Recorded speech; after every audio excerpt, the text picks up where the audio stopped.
अहिल्या अब जवान हो चुकी थी, लेकिन बचपन में मिली हुई सभी जिम्मेदारियों को वह आज भी उसी तरह निभा रही थी।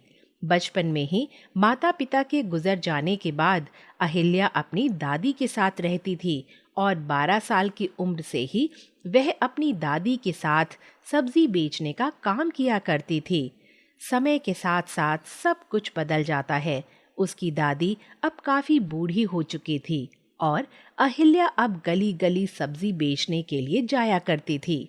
सुबह सुबह सब्जियां ताजी रहती हैं अहिल्या, कहाँ मेरे चक्करों में पड़ी हुई है। अरे मेरे इतने हाथ पैर चलते हैं कि मैं अपना सामान उठा सकती हूँ। जा बेटा, जल्दी जा, काम को देर हो रही है। हाँ हाँ, बस करो दादी। मुझे पता है मेरे बाद घर में तुम कितने काम करती हो। चुपचाप यहीं बैठी रहती हो पूरा दिन। तुम्हें पता है मुझे तुम्हारी कितनी चिंता रहती है, इसलिए ये खाना पीना सब मैं यहाँ टेबल पर रख कर जाती हूँ। मेरी प्यारी दादी को किसी भी चीज़ की ज़रूरत हो तो वह उसे अपने पास ही मिले। ना जाने कौन से पुण्य किए होंगे मैंने, जो तेरी जैसी पोती मिली है। अब तो कोई राजकुमार आए और तेरी शादी हो जाए। दादी, अपनी आँखों से वही सपने देखो जो पूरे हो सकते हैं। ये गरीब की कुटिया है, यहाँ कोई राजकुमार नहीं आने वाला। चलो, अब मैं चलती हूँ। अहिल्या अपनी दादी को प्रणाम कर घर से निकल जाती है और सब्जी बेचने के लिए गली गली घूमने लगती है। सब्जी ले लो, सब्जी, ताज़ा ताज़ा सब्जी, आलू, बैगन, भिंडी, तोरी। सब्जी ले लो, सब्जी, सब्जी वाली। अरे ओ सब्जी वाली, जरा इधर तो आ। क्या सब्जी है आज तेरे पास? आपको क्या चाहिए जीजी?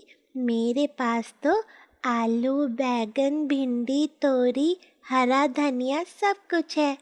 2 बैगन दे दे, बढ़िया सा भरता बनाना है। अभी लो, इतने ताज़ा बैगन है कि भरता बड़ा मस्त बनेगा। हरा धनिया और हरी मिर्च भी दे दूं क्या?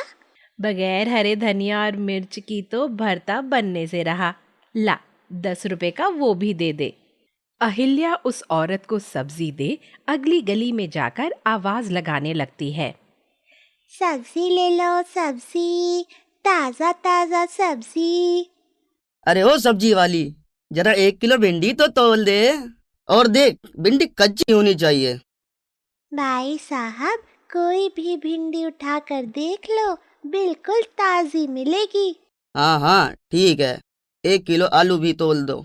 अहिल्या टोकरी में से निकालकर सब्जियां खोलकर उस आदमी को दे देती है।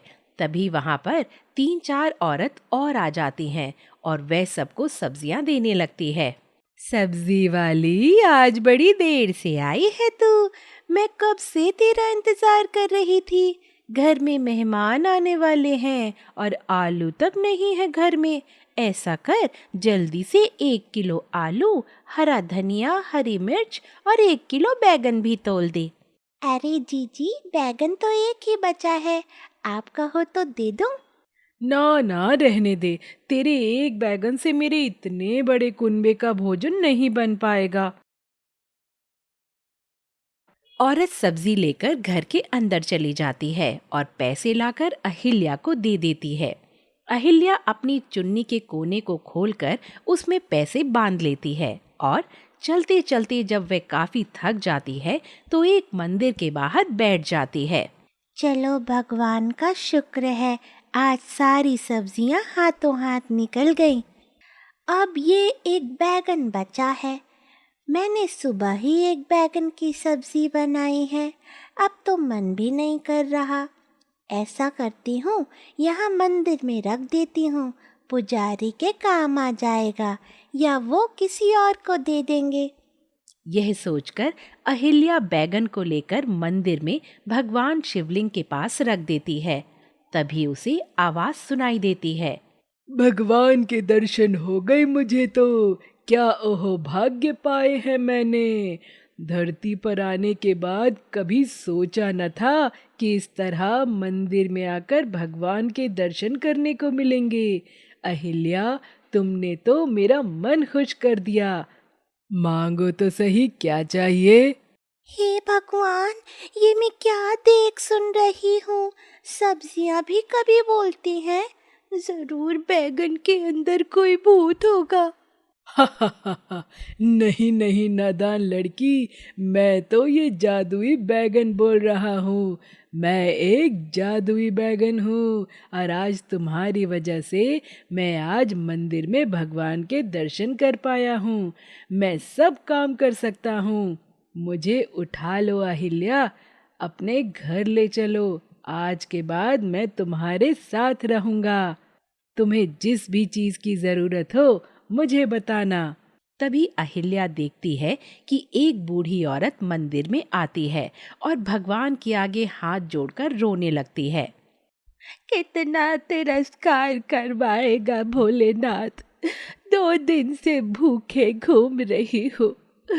जिसके दर पर जाती हूँ सब मुझे लताड़ देते हैं। तूने मुझे इस धरती पर भेजा है। तू ही मेरे जलपान का प्रबंध कर, वरना तो मैं तेरी चौखट पर अपना सर पटक पटक कर मर जाऊंगी।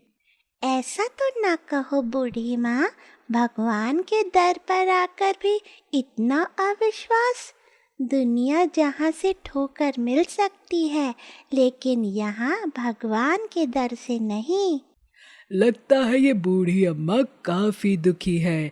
इन्हें कई दिनों से खाना नहीं मिला है और ना ही इनके पास पैसे हैं। बहू बेटा ने घर से निकाल दिया है। हे भगवान, ये कौन बोल रहा है जिसने मेरे जीवन का चित्रण कर डाला? बूढ़ी अम्मा, मैं बोल रहा हूँ जादुई बैगन।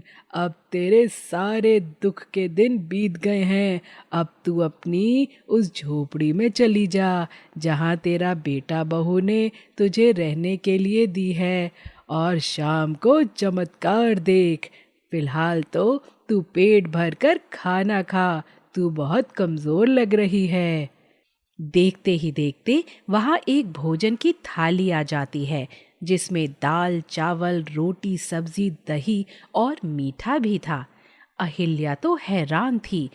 वह बूढ़ी काकी भी बड़ा हैरान थी।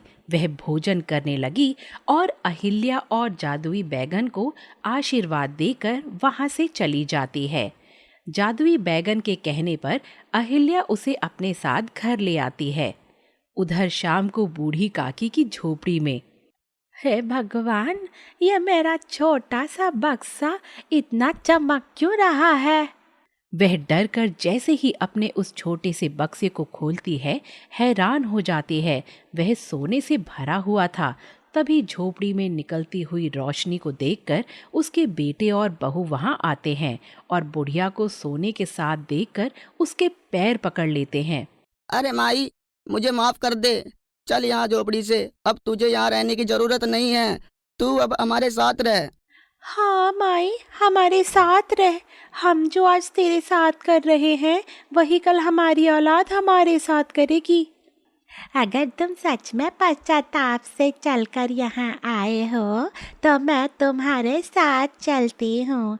हाँ, अगर तुम इस सोने के चमक को देखकर मेरे पास आए हो तो यह सोना ही काफ़ी है। मैं तुम जैसा बेटे और बहू और भी बना लूँगी। बूढ़ी औरत मन ही मन जादुई बैंगन को धन्यवाद देती है और अपने बेटा और बहू के साथ उसके बड़े घर में चली जाती है। उधर अहिल्या के साथ, अरे दादी ने अभी तक खाना नहीं खाया। लगता है इनकी तबीयत ठीक नहीं है। दादी, ओ दादी, क्या बात है? तूने आज सुबह से खाना क्यों नहीं खाया? क्या करूं बिटिया, आज बिल्कुल भी मन नहीं था खाना खाने का। सुबह से बड़ी घबराहट हो रही है। बस भगवान से प्रार्थना कर रही थी कि मुझे इतनी जल्दी मत उठा। अभी तो मुझे तेरे हाथ भी पीले करने हैं। अरे दादी, हाथ पीले होते हुए तो तुम तब देखोगी ना जब तुम स्वस्थ रहोगी। चलो बैठो, जल्दी से खाना खाओ, मैं तुम्हें बिल्कुल ठीक कर दूंगा। तभी जादुई बैगन से रोशनी निकलती है और अहिल्या की दादी की चारपाई के चारों तरफ घूमने लगती है। देखते ही देखते उनके शरीर की सारी बीमारियां खत्म हो जाती हैं। हे भगवान, ये तो जादुई बैगन है, इसने तो कमाल ही कर दिया। अब मुझे बहुत अच्छा लग रहा है। मैं अपने आप को जवान और तरोताजा महसूस कर रही हूँ। चलो दादी, अब जल्दी से खाना खाओ, तुम्हारी पोती भी सुबह से भूखी ही घूम रही है। वह दोनों दादी पोती खाना खाने बैठते हैं कि तभी दरवाजे पर दस्तक होती है। इस समय हमारे घर कौन आया होगा? दरवाजा खोलूंगी तो पता चलेगा ना दादी। तुम बैठो, मैं देखती हूँ। अहिल्या दरवाजा खोलती है तो देखती है सामने एक बड़ा ही सुंदर सजीला नौजवान खड़ा हुआ था।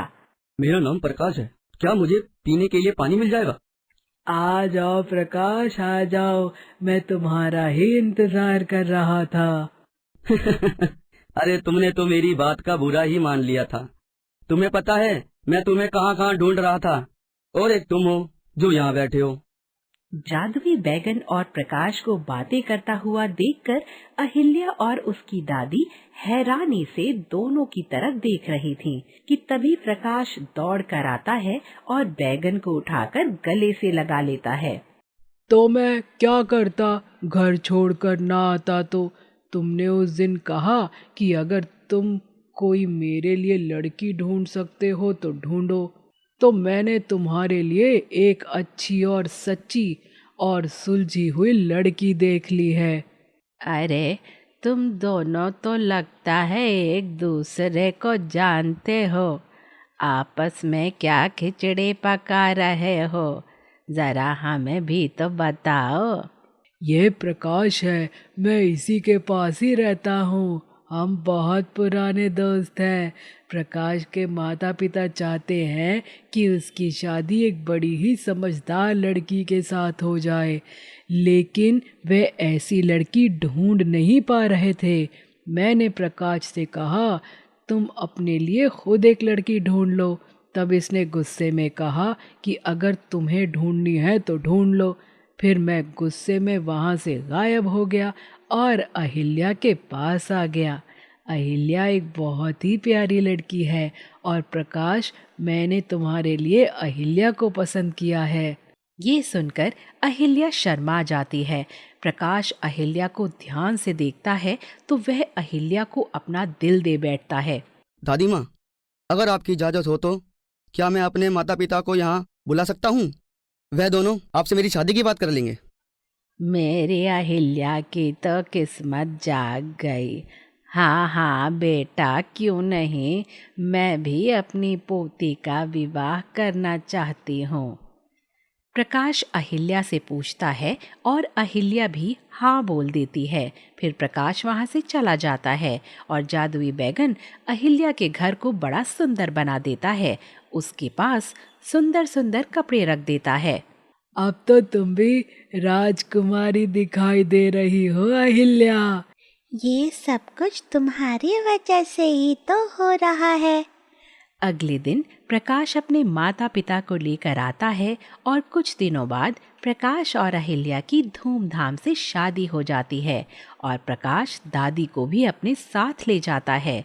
यह देखकर जादुई बैगन खुशी से झूमने लगता है।